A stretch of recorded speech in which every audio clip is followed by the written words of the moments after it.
Late at night, an officer pulled over a lone woman in an empty parking lot, Dot. He grabbed her and began a search right in the parking lot, but he didn't know who he touched. Subscribe and tell me in the comments where you're watching from. The night was quiet, unusually so for a Thursday in the outskirts of Los Angeles. Streetlights buzzed softly, casting long amber streaks across cracked sidewalks and the occasional parked car. The hum of distant traffic had softened to a lullaby, and the pharmacy parking lot on the corner of East Hanley and Merrow stood nearly empty, save for a single black SUV parked under the flickering neon sign. Ronda Rousey sat behind the wheel of her vehicle, her hand still gripping the steering wheel even after she'd cut the engine. Sweat clung to the back of her neck and her chest rose and fell slowly as she focused on slowing her breathing. Training had gone late, much later than she'd planned, but the gym was private and silent, just the way she liked it. No cameras, no fans, no distractions. It was her escape from the obligations of public life, a sacred space where fists spoke louder than words. Tonight, though, something in her gut felt unsettled, not from the workout itself, but from the empty streets, the long shadows, the way silence could sometimes feel like a trap being baited. She grabbed her duffel bag from the passenger seat, zipped it shut, and stepped out into the warm evening air. Clad in a dark hoodie, joggers, and sneakers, she looked like any other fitness enthusiast going about her late-night routine. Her blonde hair was tied back tightly, damp with exertion. No makeup, no entourage. Just herself, alone and unbothered, or so she thought. As she locked her SUV and turned toward the entrance of the pharmacy, the steady crunch of tires over asphalt made her stop mid-step. A patrol car pulled slowly into the lot, headlights glaring directly at her. The driver's silhouette became clearer as the vehicle stopped, parking at an angle that partially blocked the lot's only exit. From the car stepped Officer Derek Malls, tall, broad-shouldered, and smug. His uniform looked freshly pressed, but his face bore the relaxed fatigue of someone who'd clocked too many hours without purpose. A night patrol with no action always made him restless. He carried himself with an aura of habitual entitlement, the kind that clung to men used to holding power without consequence. He closed the car door and approached her with slow, calculated steps, one hand resting on his utility belt. His flashlight remained off. He didn't need it. "Evening, miss," he said, his tone casual, but something in the way he dragged out the vowels made it feel like a challenge. "What brings you out so late?" Rhonda met his eyes, cautious but calm. "Just grabbing water." "Mind telling me why you're parked here after hours?" he asked, feigning concern as he looked past her at the pharmacy, whose lights were still on. "This lot's had some trouble lately. We've had reports of loitering, break-ins. You fit the description." She raised an eyebrow, already sensing where this was heading. "I just finished training. Needed something to rehydrate. I'm not loitering, officer. You got ID on you?" "In the car." "Let's get it then. Slowly." She turned back toward the SUV, fishing for her keys in her hoodie pocket. He followed behind her, a little too close, his boots echoing on the asphalt. When she opened the driver's side door and reached inside, his hand landed on her back, just between her shoulders, not aggressive, but intrusive. She froze. "You sure you're not hiding something in that bag?" he asked, his voice a little lower now. "It's a big bag for just a water run." "I'm not hiding anything," she replied flatly, not moving, "and I don't appreciate being touched." He chuckled, stepping closer. "Come on now. It's standard procedure. We've got rules to follow." His fingers brushed down her arm, slow and deliberate, before he reached toward the bag slung over her shoulder. Ronda stepped forward and turned to face him fully, eyes locked, voice firmer. "Back off." His smile faltered, then returned with a mocking twist. "What's the matter? Don't like a little attention?" She didn't respond. She didn't need to. The look in her eyes shifted from passive tolerance to measured calculation. "Turn around," he ordered, placing his hand on his holster. "Need to check you for weapons. Raise your arms." "This is harassment," she said. "This is me doing my job," he snapped. "And if you don't want this to get worse, you'll cooperate." He grabbed her by the wrist, not roughly, but with the authority of someone who thought he was untouchable. The moment his fingers tightened, she felt the decision crystallize in her chest. In a blur of movement, she twisted her arm free, dropped her weight, and stepped to the side, using his own momentum to send him off balance. His foot slipped slightly, enough for her to pivot behind him, pressing a palm to his shoulder blade to keep him at bay. "Whoa, whoa," he said, laughing in disbelief. "You're resisting now?" "Don't touch me again," she said, her voice like ice. But he wasn't laughing anymore. "You're under arrest," he growled, reaching for his cuffs. "You just assaulted an officer." She took a step back, raising both hands. "No, you touched me inappropriately. You tried to coerce me. I defended myself." He lunged, this time with intent. She sidestepped and let his weight carry him forward before sweeping his legs. He hit the ground hard, landing on his side, his radio skittering across the pavement. His hand went to his belt for the baton, but before he could draw it, she knelt beside him, pushing his arm to the ground, using the angle of his shoulder to keep him pinned. The silence was broken only by the sound of his breath, now shallow and furious. "You just made the biggest mistake of your life," he spat. "You're going to jail. I'm going to make sure they throw the book at you." "I'm not the one who should be afraid," she said, then stood, backing away with her hands up, giving him space to recover. "But you should be." His hand fumbled for his radio and his voice crackled through the air, desperate and theatrical. "Officer down. Suspect is violent, non-compliant, need backup." Within minutes, 2 more cruisers pulled into the lot. Sirens silent but lights flashing. Doors flew open and officers approached with drawn weapons. "Freeze! Hands in the air!" Ronda complied, slowly raising her hands, her gaze steady. "She attacked me," Malls shouted, still on the ground but now upright enough to gesture toward her. "Tried to take my weapon. She's dangerous." "I didn't try to take anything," she said, but her words were swallowed by the chaos. One of the arriving officers cuffed her without question, pressing her cheek to the hood of her own SUV. Her hoodie was pulled tight across her shoulders, and she felt the cold metal of the cuffs lock into place. "Sir, do you need medical?" "I'm fine," Malls growled. "Get her in the car." In the distance, a phone camera glowed behind a bush. A teenager, no more than 17, zoomed in on the scene, whispering into his mic. "Bro, that's Ronda Rousey, and they're arresting her." She was led to the back of a cruiser, silent now, her jaw clenched. The humiliation stung, but it wasn't new. What was new was the scale of what this man had just triggered. Because he didn't know her. He didn't recognize her. And he didn't realize he had just grabbed the wrong woman. She sat in the back of the patrol car watching Officer Malls stand, brush himself off, and bark more orders. He thought this was the end of something. He didn't know. It was the beginning.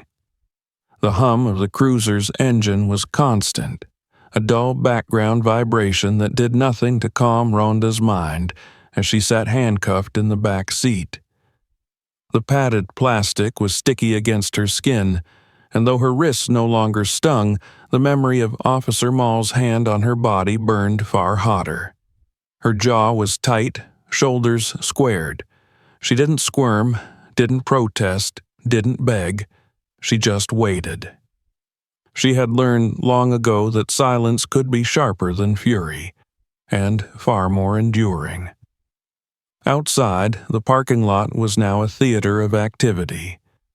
Flashing red and blue lights danced across nearby storefronts, and voices crackled through radios with code words and clipped urgency.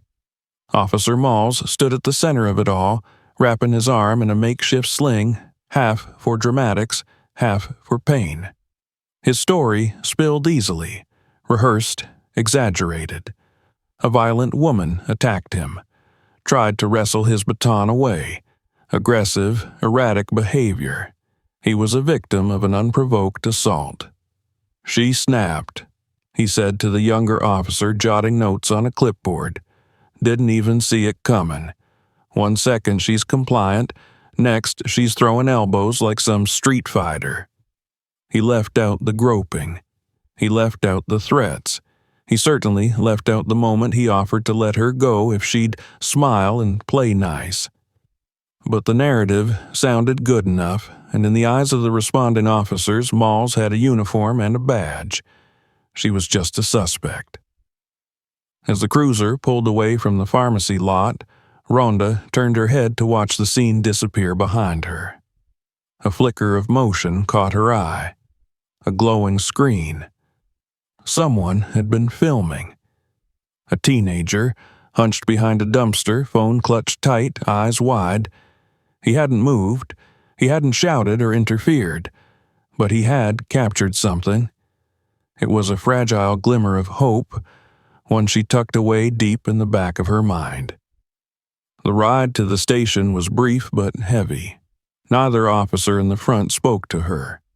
No Miranda rights, no clarification of charges, just stone-faced silence. When they arrived at the precinct, she was processed with mechanical efficiency. Fingerprints, mugshot. Personal belongings bagged and tagged. Her phone confiscated before she could attempt a single call. When she asked to contact her attorney, the booking sergeant responded with a lazy shrug and a muttered, "Later." She was placed in a holding cell with stark fluorescent lighting and a metal bench bolted to the wall. The air was stale, recycled, thick with the sour smell of sweat and bleach. The walls, painted in a sickly shade of beige, closed in around her like a coffin that hadn't been nailed shut yet. Hours passed. No explanations, no visitors, no phone call, only silence. In that silence, Ronda reflected, not with regret, but with focus.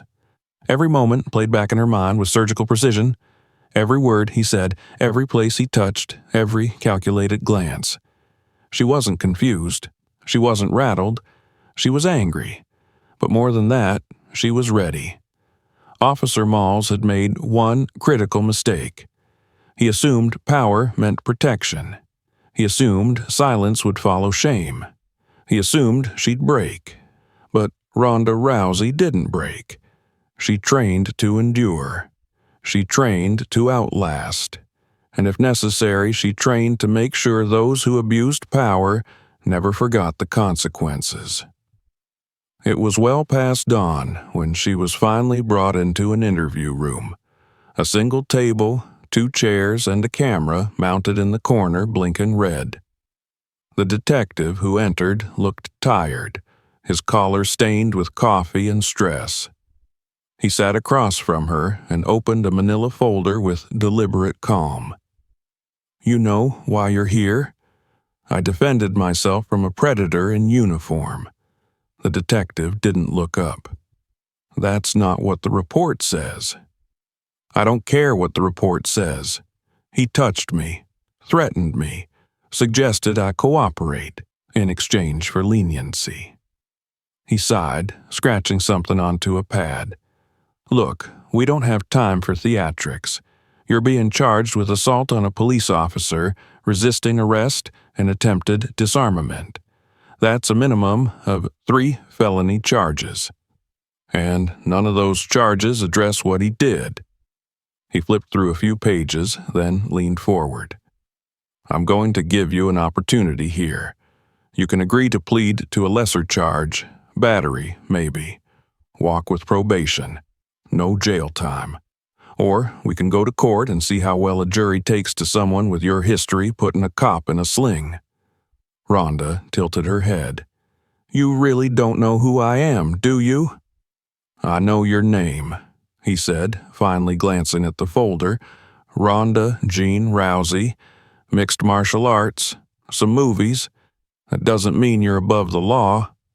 No, she replied, but it means I know how to take a punch, and I know how to land one. The detective leaned back, visibly irritated. You think the public's going to side with you when they see what you did to a police officer? If they see all of it, she said, I think they'll understand perfectly. Unbeknownst to either of them, that understanding was already forming. In a modest apartment a few blocks from the pharmacy lot, a 17-year-old named Malik sat hunched over his desk, staring at the video he had captured on his phone. He had watched it a dozen times already. The way the officer's hand lingered too long, the way Rhonda warned him, the way she defended herself only after being grabbed, the sudden arrest, the panic in her voice. He hadn't planned to film anything that night. He was just skateboarding near the lot, killing time when the lights caught his attention. At first, he thought it was routine. Then he saw the woman flinch. He started recording on instinct. Now, the footage sat in his hands and he knew exactly what he had to do. He posted the clip on TikTok first with a caption, Cop harasses woman. Didn't realize she's Ronda Rousey.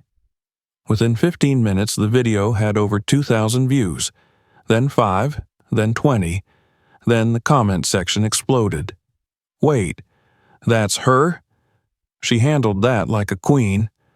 Arrested for self-defense. Sounds about white. Tag Joe Rogan. Tag ESPN. Tag everybody. Within an hour, the video was circulating Twitter and Instagram. A popular MMA fan account reposted it with the caption, Ronda Rousey got arrested for stopping an assault by a cop. Share until it burns the system. The internet had found its match. Back at the precinct, a low buzz began to build. Phones rang more often. Dispatchers exchanged nervous glances. A shift supervisor approached the Holden area with a printout from Twitter, face pale. Inside her cell, Rhonda had no idea the storm was coming, but she felt it. Not fear, momentum. Later that afternoon, after several more hours without formal questioning or access to counsel, a familiar voice echoed down the hallway. Rhonda! She turned her head as her longtime manager, Karen, appeared flanked by 2 attorneys and a civilian oversight liaison. Behind them, a captain trailed reluctantly, face red and eyes narrowed. Stand up, one of the attorneys said. You're being released, for now. Rhonda stood slowly, her eyes never leaving the captain's. He didn't speak, didn't apologize, just signed a form with a clenched jaw and stepped aside. In the lobby, the noise hit like a wall. Reporters shouted questions. Flashbulbs popped.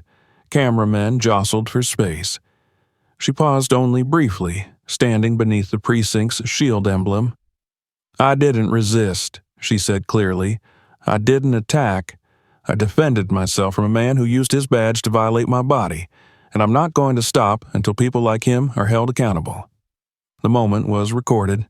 It went viral. That night, as Rhonda sat in a private office with her legal team reviewing the next steps, a journalist from a major outlet sent her a message. We've received 6 anonymous tips about Officer Malls, women claiming he did the same to them. They were too afraid to speak before. Rhonda closed her eyes and exhaled, not in relief, but in readiness. Because this wasn't about a bruised arm or handcuffs, It was about every woman who had ever been told to be quiet, to comply, to not make a scene. And Officer Malls had just made a scene large enough for the entire world to see. The air inside the legal conference room was dense with tension and the low hum of electronics. Phones buzzed intermittently on silent. Screens glowed with messages that kept coming. News clips replayed themselves across multiple tabs on laptops. Rhonda sat at the head of the long mahogany table, her arms crossed over her chest, eyes trained on the monitor in front of her. Karen was beside her, her face a mask of controlled fury, while the lead attorney, Amanda Tellis, clicked through a growing folder of witness statements, video transcriptions, and departmental policy documents. Everyone in the room moved with purpose, but Rhonda sat unnervingly still. They had all seen the video a dozen times. Malls touching her, violating her space, ignoring her words. The arrest. The look in his eyes when he realized he couldn't control her. What had been meant to humiliate her had instead become evidence. But the weight of the moment hadn't lifted. If anything, it had intensified.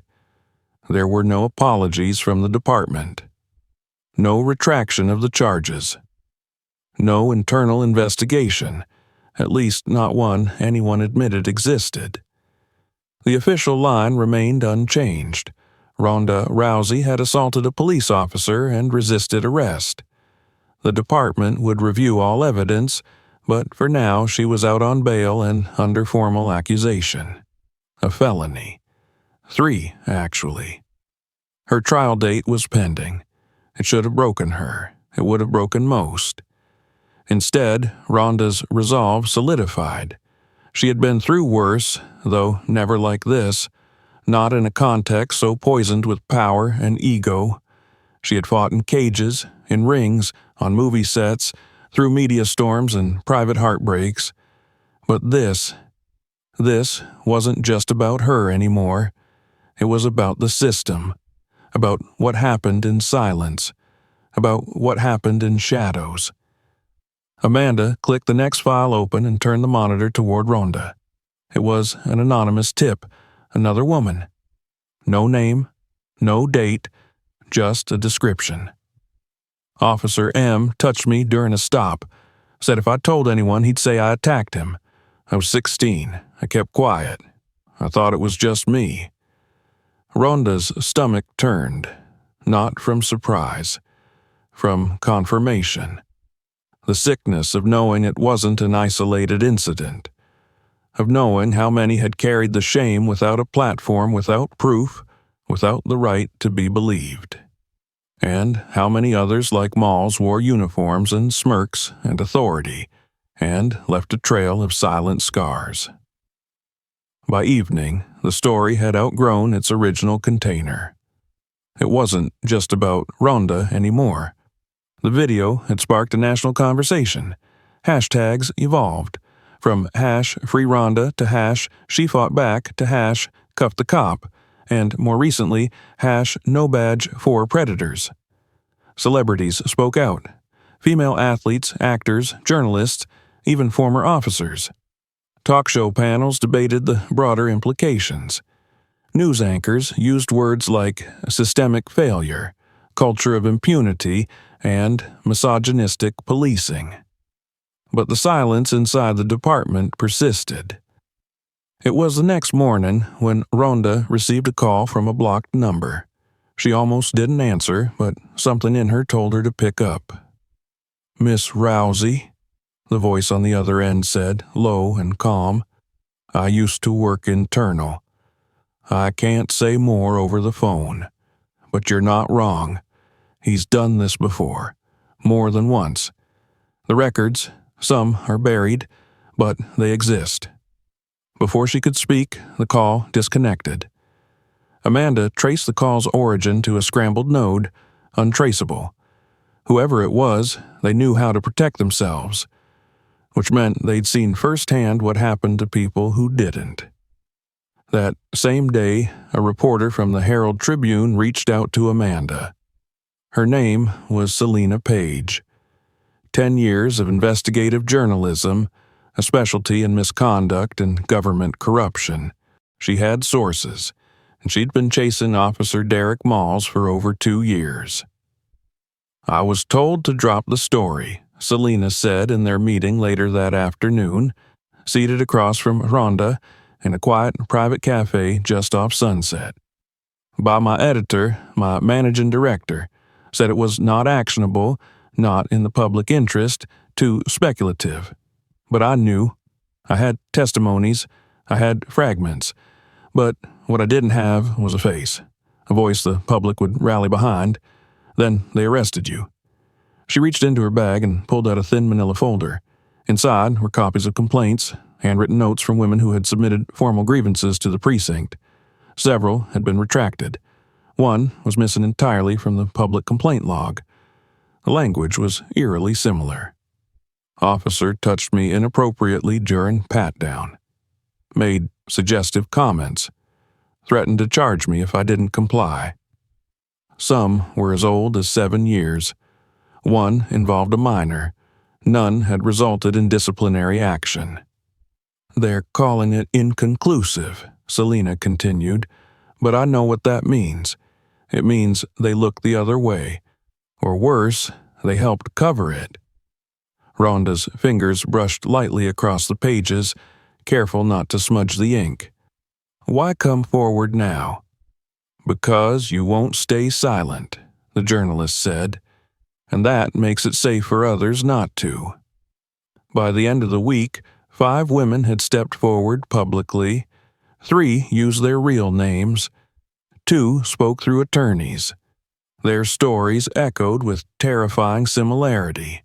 Nighttime traffic stops, suggestive comments, inappropriate touching, threats of arrest, and the same face staring back from under the brim of a patrol cap. Officer Malls. Still, the department denied knowledge of a pattern. An internal spokesperson issued a statement saying the officer in question maintained an otherwise exemplary record, and that all allegations would be handled according to departmental protocols. A slap in the face, a reminder of how deeply the rot was buried. But it wasn't just the police under pressure now. The district attorney's office, caught in the maelstrom of public outrage, released a vague acknowledgement of a pending review. Protesters gathered outside the precinct. Not hundreds, thousands. Women, men, mothers with children, survivors holding signs that read, "I believe her," and "You can't arrest the truth." Rhonda stood among them one night, hood pulled over her head, blending in. She didn't speak. She didn't need to. Her presence was enough. The cameras captured her anyway.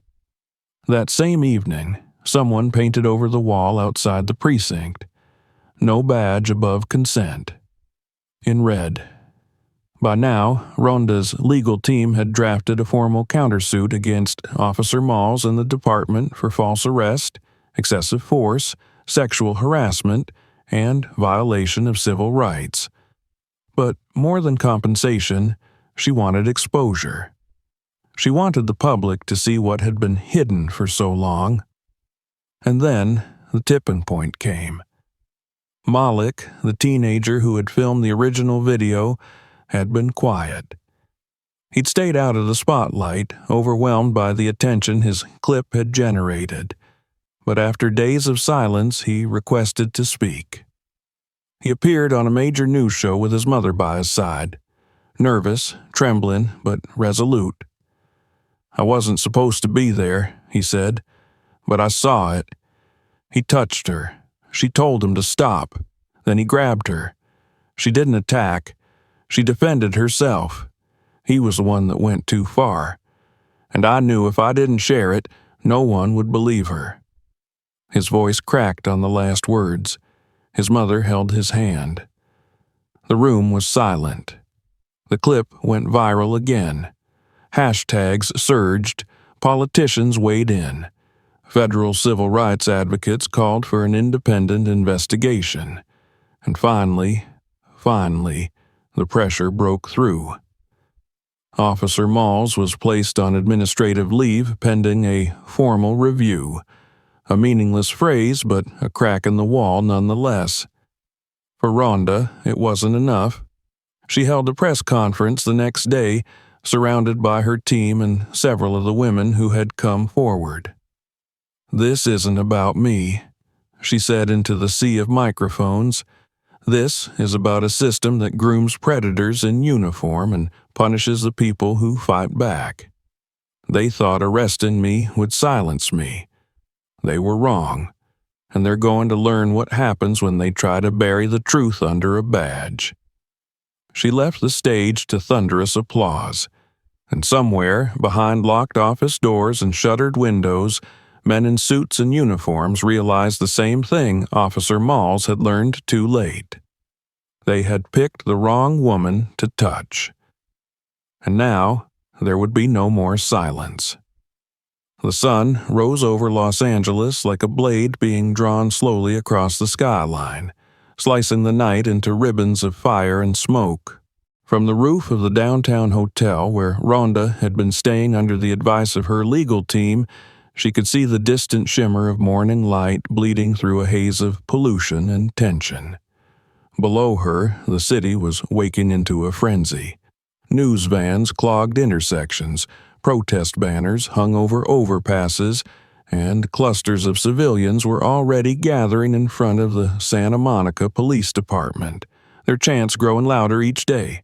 What had begun as an arrest had evolved into something seismic. Ronda watched it unfold with a kind of numb clarity. Her name was everywhere now, not just on MMA forums or in celebrity gossip threads, but in congressional speeches, in UN subcommittee reports, in classrooms and courtrooms and corporate training videos. For some, she had become a symbol of resistance. For others, a threat. But for herself, she felt like a pressure valve left to boil, waiting for a final release. In the days following her press conference, the city became a storm of consequence. The department remained silent, but its walls shook. More women came forward, 8, then 11, then over 20. The official hotline for internal affairs had to be redirected through 3 operators. Every day brought another voice, another buried file, another missing report, and somewhere in that pile of paper and silence, something else began to surface. It started with a slip. A former officer, retired early for personal reasons, contacted Amanda's office under conditions of anonymity. He didn't want to be recorded. He didn't want to give his name. But he told them to look deeper. He said the problem wasn't just malls. It wasn't even just the department. It was a network. A quiet fraternity buried inside the structure, protected by decades of complicity. They had a name once: Blue Shield. Amanda cross-checked what little they had against public records. No official references, no documentation, nothing in budgets or rosters. But buried in an old civil suit from a rural California town, a group of plaintiffs had accused several officers of racially motivated abuse. The case had never gone to trial. Settled out of court. The officers reassigned. Among the scanned court documents was a single footnote. Unit designation, disbanded, Blue Shield South. Ronda leaned over the screen when Amanda showed it to her. The words were like a bruise rising to the surface. Her first instinct was disbelief. The second, recognition. This wasn't just about abuse. This was about a culture. Amanda found a blurry group photo from the lawsuit's archive. A dozen officers, arms folded, most of them grinning. And there, third from the right, unmistakable even in grainy shadow, stood Officer Derek Malls. They had a system. They had moved him, reassigned him, protected him.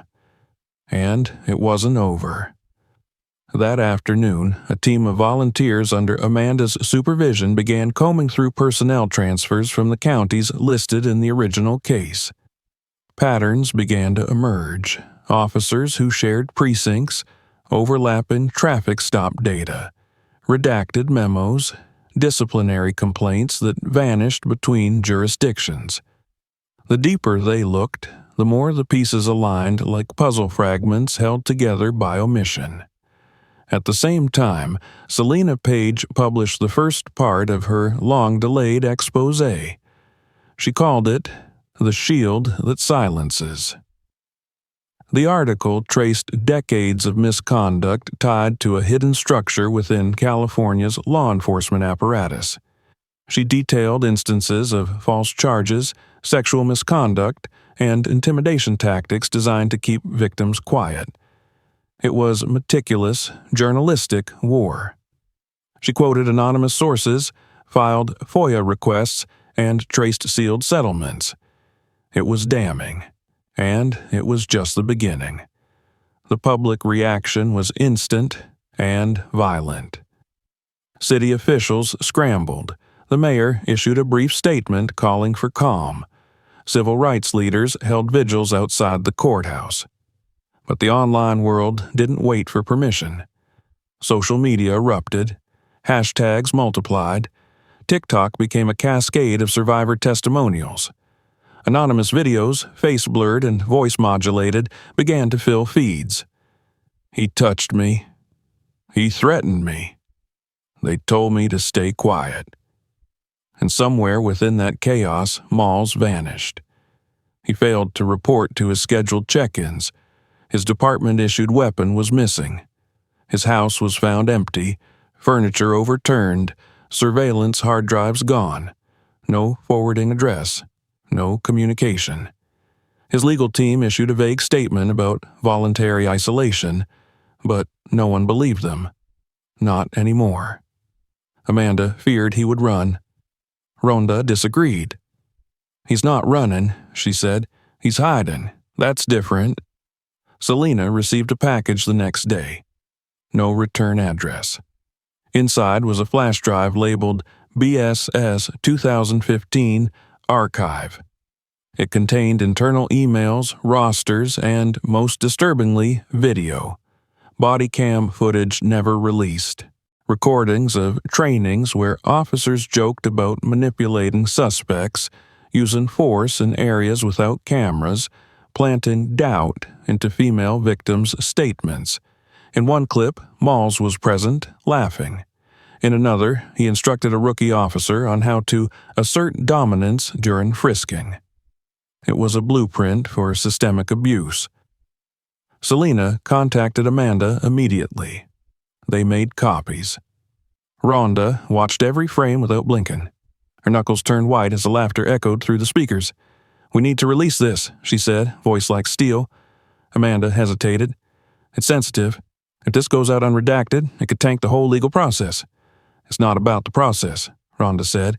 "It's about truth. I used silence as a weapon. Let's use their words as a blade." That evening, Ronda sat in front of a camera in a dimly lit studio. No makeup, no podium, no script. Just her and the truth. She spoke plainly. "This isn't about me," she said. "It's about every woman who said no and got punished for it. About every officer who thinks the badge means untouchable.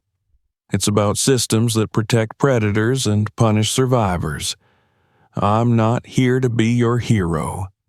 I'm here to make sure this never happens again." The video went live at 8 p.m. By midnight.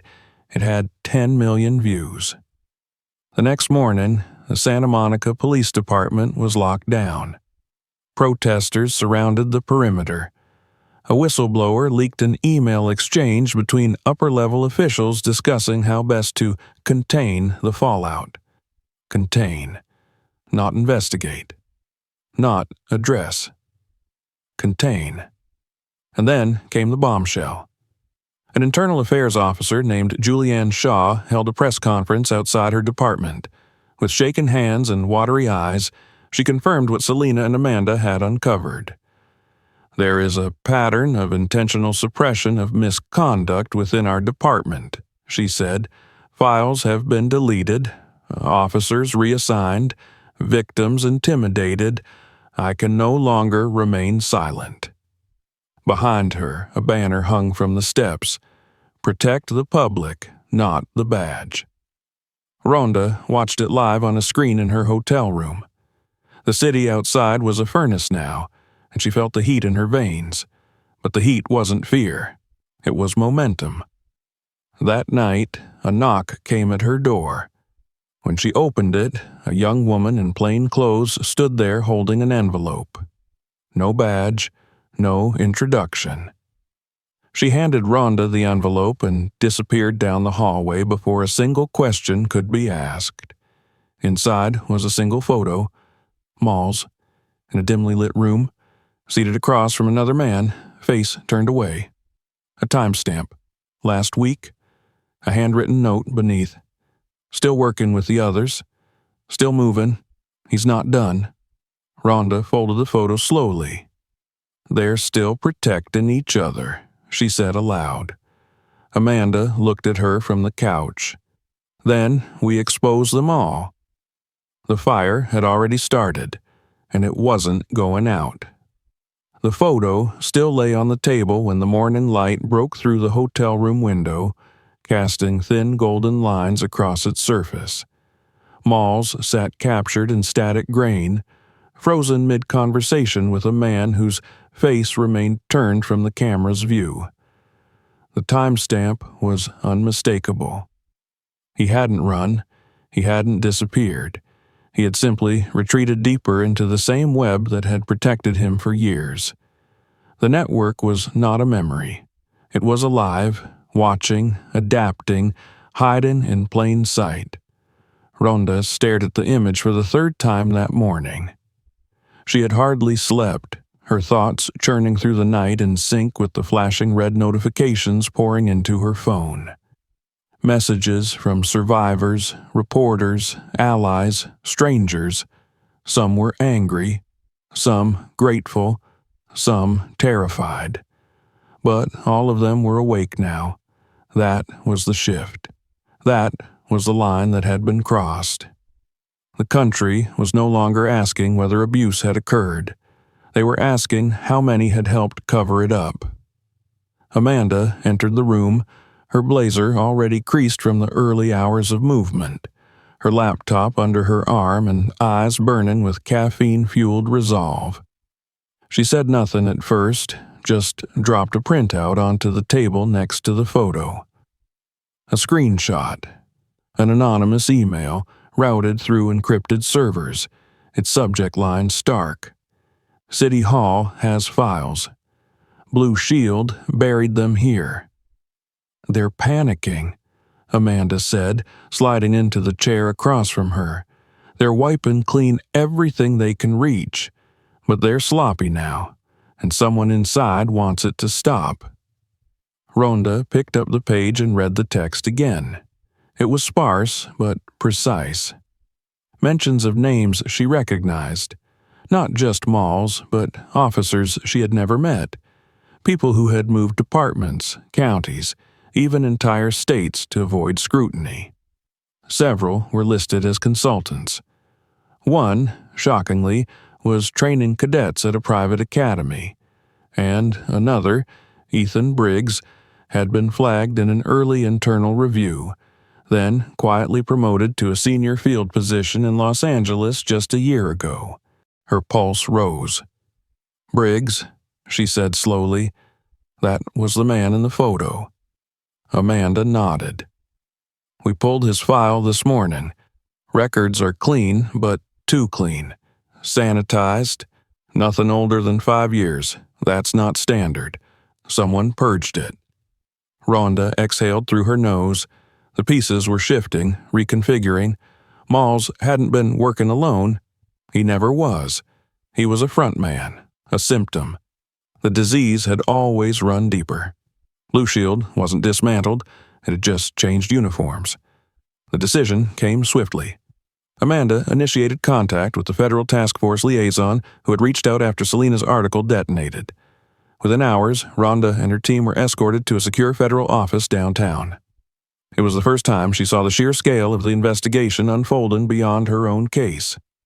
Pinboards lined the walls, covered in mugshots, maps, timelines. At the center, Blue Shield South.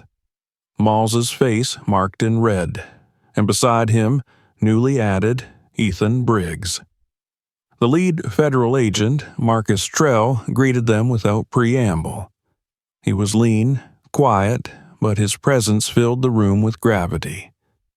"We've been tracking fragments of this group for nearly a decade," he said, gesturing to the board.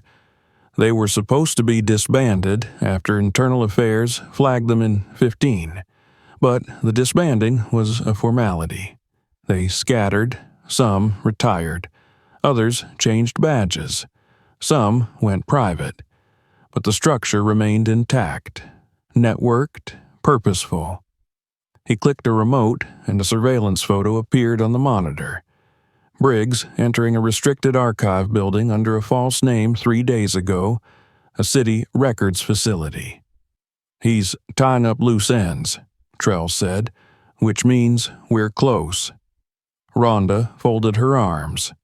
"Then bait him." They didn't hesitate.